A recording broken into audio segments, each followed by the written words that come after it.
Donc les gars, je vais vous faire la présentation, le tour de ce nouveau bolide. Est-ce que ça va être mieux? On verra quand il sera rodé, qu'on va vraiment taper dedans, parce que c'est peut-être ça. Peut-être qu'à 6000 tours, la boîte elle rétrograde bien, et peut-être que je veux passer trop les vitesses à bas régime. Ils ont mis des giga triangles à l'avant, c'est beaucoup plus stable, il y a plus de débattement de suspension. Les triangles sont beaucoup plus gros, tu vois là, les triangles ils sont vraiment renforcés. Et moi je le sais parce qu'on a défoncé le premier, le triangle je l'avais arraché.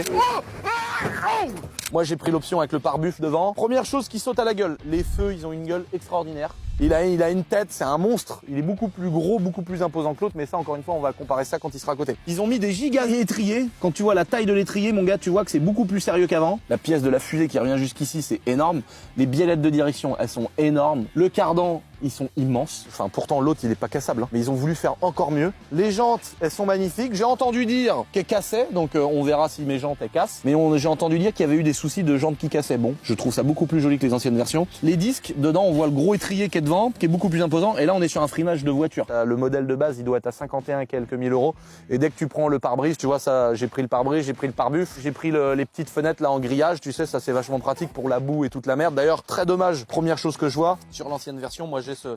Tiens, il y a quoi ici? Ah, le lave-glace. Donc là, je trouve ça très dommage que quand on prend les fenêtres, il n'y ait pas un petit bout de plastique qui va là. Parce que là, c'est vraiment le pire endroit qui envoie de la merde. Attention, j'ai pas essayé. Peut-être que ça retient toute la merde. Je suis pas du tout sûr quand tu fonces dans une flaque. À mon avis, t'as de la merde qui rentre là. Devant, t'as la grosse prise d'air ici. La prise d'air, elle est vraiment stylée. Elle vient au milieu. Sinon, derrière, il y a beaucoup plus de place que sur l'autre là. T'as des crochets un peu partout. Là, tu sais que tu peux vraiment mettre un gros sac, des bidons, il y a plein de crochets, tu peux mettre des sangles et tout. Là, c'est vraiment beaucoup plus pratique que sur l'ancienne version. Regarde la taille des bras, gros. Ils sont énormes. Mec, c'est énorme.